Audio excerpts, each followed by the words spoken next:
मुल्क भर की तरह हैदराबाद में शब बारात के मौके पर कब्रिस्तान में लोगों ने अपने प्यारों की कब्रों पर जाने और उनकी मगफरत के लिए दुआओं का एहतमाम करने के लिए मुख्तलिफ कब्रिस्तानों पर जाने की तैयारी शुरू कर दी। फूल फरोशों ने अपनी दुकानें भी सजा ली। हैदराबाद से कैमरामैन जुनेद काजी के साथ नजीब कुरैशी की रिपोर्ट। मुल्क भर की तरह हैदराबाद में बख्शिश व मगफरत की रात शब बारात के मौके पर शहर भर की मसाजिद, मदारिस, इमाम बारगाहों, मज़ारात और दीगर मजहबी मकामात पर चरागा का एहतमाम किया गया, तो दूसरी जानिब मुख्तलिफ इलाकों के कब्रिस्तानों में लोगों ने अपने प्यारों के लिए मगफरत की दुआओं के एहतमाम के लिए कब्रिस्तानों में अपने अजीज़ों की कब्रों की सफाई, रंग और रोगन का एहतमाम शुरू कर दिया, तो दूसरी जानिब फूल फरोशों ने अपनी दुकानें सजा ली है। मेयर हैदराबाद काशिफ शोरों ने मुख्तलिफ कब्रिस्तानों में रोशनी के लिए स्ट्रीट लाइट का भी एहतमाम किया, सफाई सुथराई के लिए सोल्ड वेस्ट को जबकि वासा को पानी की फ्राहमी मुमकिन बनाने की भी हिदायत जारी कर दी है। शब बारात के हवाले से MQM के MP Rashid Khan, advocate engineer Sabir Hussain कायम खानी, नासिर हुसैन कुरैशी ने शब बारात के कब्रिस्तानों पर कोई तवज्जो नहीं देने, सड़कों, रोड्स और कब्रिस्तान के अंदर सीवरेज का पानी जमा होने, दीवारें टूट फूट का शिकार और आवारा जानवर की कब्रों की बेहुरमती करने, कब्रिस्तानों में लाइट का कोई इंतजाम न करने पर मेयर हैदराबाद को तनकीद का निशाना बनाते हुए कहा कि मेयर ने मुसलमानों के इस अहम मुकद्दस त्यौहार पर भी रिवायती बेहसी का मुजाहिरा किया है। जब रात को सो रहे थे ना, तो रात को जब आप उठे और कब्रिस्तान गए, अम्मा आयशा रज़ी अल्लाह तआला अन्हा ने देखा उनकी वो रात उनकी थी ना, जिससे हर किसी अम्मा की रात मुकर्रर थी, तो उस रात अम्मा आयशा की रात थी ना। तो जब आप सल्लल्लाहु अलैहि वसल्लम देखा ना बिस्तर पे नहीं थे, तो आप दबे पाऊँ आप सल्लल्लाहु अलैहि वसल्लम के पीछे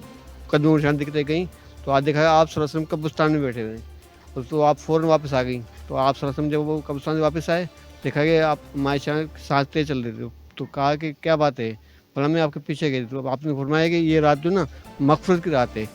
इस रात में अल्लाह से मुर्दों की मगफरत की मांगने गया था, दुआ करने के लिए, तो ये मगफरत की रात है, तो अल्लाह से ने अपने लिए भी मांगे और मुर्दों के लिए भी मांगे, सबके लिए मांगे, तो इसमें अजर व सवाब है। वैसे ही जो आमतौर पर शुगुल होता है, लोग सारी रात इसमें मोटरसाइकिलों पर घूमते हैं, हालांकि ये रात इबादत की है। आज की रात जो अल्लाह पाक जो है पूरे साल का जो ना बजट बनाते हैं और फरिश्तों का अमल नामा बनाते हैं और फरिश्तों के हवाले करते हैं। इसमें हमारा मुकद्दर लिखा जाता है, इसमें लिखा हुआ है लोहे महफूज से फरिश्तों के हवाले किया जाता है ना, ठीक है ना। तो इसमें हम अल्लाह को राज़ी करें, जितना ज़्यादा से ज़्यादा अल्लाह को राज़ी करने की कोशिश करें, ठीक है ना। शब बारात की निस्बत से शब बारात की बड़ी फजीलत है कि हमारे आका अलैहिस्सलातु वस्सलाम भी शब बारात की रात को कब्रिस्तान में तशरीफ़ लेकर आए रात को,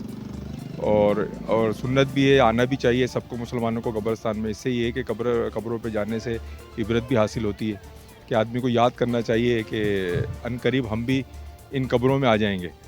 तो इनसे दोनों बातें हैं कि हम उससे इबरत हासिल करें कि कब्र पे आके उसको देखें, और कि अनकरीब हमें भी कब्र की तैयारी करनी चाहिए, आखिरत की तैयारी करनी चाहिए। तो इस हवाले से बाकी है कि कब्रिस्तान हम आज इसलिए वक्त से पहले आए हैं कि अपने आबा व अजदाद की कब्रें देख लें, अगर टूट फूट है तो उस पर जो है उसको सही कर लें, और उस पर कलर या चूना वगैरह है उसको लगा लें, ताकि दूसरे अजीज़ व क़रीब भी आएँ तो देखें कि उनके वालिदैन की, उनके माँ बाप की कब्रें किस तरह की है। तो उसकी तैयारी के लिए आज कब्रिस्तान वक्त से पहले आया था, और आज की रात कब्रिस्तान आना सुन्नत नबी से, अम्मा आयशा सिद्दीक़ा हदीस है, उस हवाले से हम मुसलमानों को आना चाहिए और आने वाले वक्त की तैयारी करनी चाहिए कि इंसान को इस मिट्टी के नीचे जाना है और हर जानदार चीज़ को मौत का मज़ा चखना है। कुल्लुन नफ्सुन ज़ायक़ातुल मौत। ये है कि हमारे तमाम जो औलिया गए दुनिया से जो जा चुके हैं, हमारे घर के बाहर के जो रिश्तेदार हैं तमाम, उनके लिए मफ़रत के लिए दुआ करें, उनके लिए दुआ खैर करें, अपनी गुनाहों की भी तौबा करें, जो हमने किए हैं गुनाह, कबीरा सबीरा गुनाह हमसे गलती से हुए, अल्लाह ताला हमें माफ़ फरमाए। इस रात की फजीलत में ही हमें माफ़ फरमाए, इस रात की यही फजीलत है, अपनी गुनाहों की तौबा करना। इस रात को अल्लाह ने बनाया हमारे लिए। आज ज़ाहिर है बड़ी रात है और सबको यहाँ आना है एक दिन, और हम अपने जो लवाहिकीन हैं जो यहाँ मदफून हैं उनकी मग़फ़िरत के लिए आते हैं, और आना भी चाहिए, क्योंकि ये तो याद करनी, मौत को याद रखने की जगह है ये, और हमें हर वक्त अपनी मौत को याद रखना चाहिए, इस हाल सवाब पहुँचाना चाहिए मरहूमीन को। और ज़ाहिर है आज बड़ी रात है, इसकी फजीलत है, इसमें इबादत की भी रात है, और ये भी एक इबादत है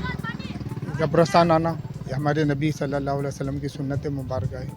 اور بس اس کے علاوہ رب العالمین والصلاة والسلام علی سید المرسلین الصلاة والسلام علیک رسول اللہ وعلی آلک واصحابک یا حبیب اللہ۔ آج ہم ٹنڈو یوسف قبرستان میں مرحومین کی قبروں پر حاضری دینے کے لیے آئے تھے۔ حضور صلی اللہ علیہ وآلہ وسلم نے ارشاد فرمایا کہ میں نے تمہیں زیارت قبور سے منع کیا تھا، لیکن اب میں تمہیں اس بات کی اجازت دیتا ہوں کہ تم قبروں کی زیارت کے لیے جاؤ، کیونکہ یہ دلوں کو نرم کرتی ہے اور آخرت کی یاد دلاتی ہے۔ تو آج پیارے اور تمام دیکھنے والے بھائیوں سے میری گزارش ہے کہ وہ شب برات کی رات اپنے مرحومین کے اصالِ ثواب کے لیے ان کی زیارت قبور کے لیے آئیں، کہ یہاں پر فکر آخرت بھی ملے گی اور مرحومین کو اصالِ ثواب کر کے انشاءاللہ ڈھیروں نیکیاں بھی ملیں گی۔ اللہ تعالی ہمیں عمل کی توفیق عطا فرمائے۔ وہ قبرستان ہے، نانا باپو میں جا کے دیکھ لو، حد بندی، ٹینک پانی کا آفس بنا ہوا، ادھر بیسا بلدیہ نے انتظام کرا ہوا، نہ لائٹ ہے، نہ پانی ہے، نہ کچھ بھی نہیں ہے، کوئی صفائی نہیں ہے، کوئی لائٹ نہیں ہے، کوئی پانی نہیں ہے۔ اتنا برا حال کر رکھا ہے اس قبرستان کا۔ سارے آتے ہیں جو اپنی من مانی کر کے پیسہ کھا جاتے، قبرستان پہ کسی کا دھیان نہیں ہے۔ تو ایسا نہیں ہوتا، مسلمان ہے، ان کے انمول ہیرے ادھر پڑے، پانی میں پڑے، گپوں میں پڑے، کوئی بلدیہ کا حساب ہی نہیں ہے ادھر، اللہ جانتا بس۔ ہاں نا، یہ کہ شب برات کا موقع ہے، لوگ اپنے عزیزوں کے پاس، مرحومین کے پاس جاتے ہیں اور پھول کی پتیاں پیش کرتے ہیں۔ تو گلاب کا پھول جو ہے آپ کو پہلے ہی پتہ ہونا چاہیے کہ خوشی ہو یا غم، دونوں کے اندر بہت ضرورت ہوتی ہے ان کی، اور ہم اپنے پیاروں کے پاس جائیں گے تو یہ پھول پتیاں لے کے جائیں گے اور نچھاور کریں گے ان کے لیے۔ اس حساب سے یہ ہے کہ ابھی آپ کو پتہ ہونا چاہیے، یہاں پہ ہمارے ملک میں یہ حال ہے کہ جب کوئی سیزن آتا ہے، جب کوئی موقع ہوتا ہے اس ایونٹ کے اوپر، چیزیں مہنگی ہو جاتی ہیں۔ جو یہ پھول 100 روپے 150 روپے کلو ملتے ہیں، 400 500 روپے کلو مل رہے ہیں۔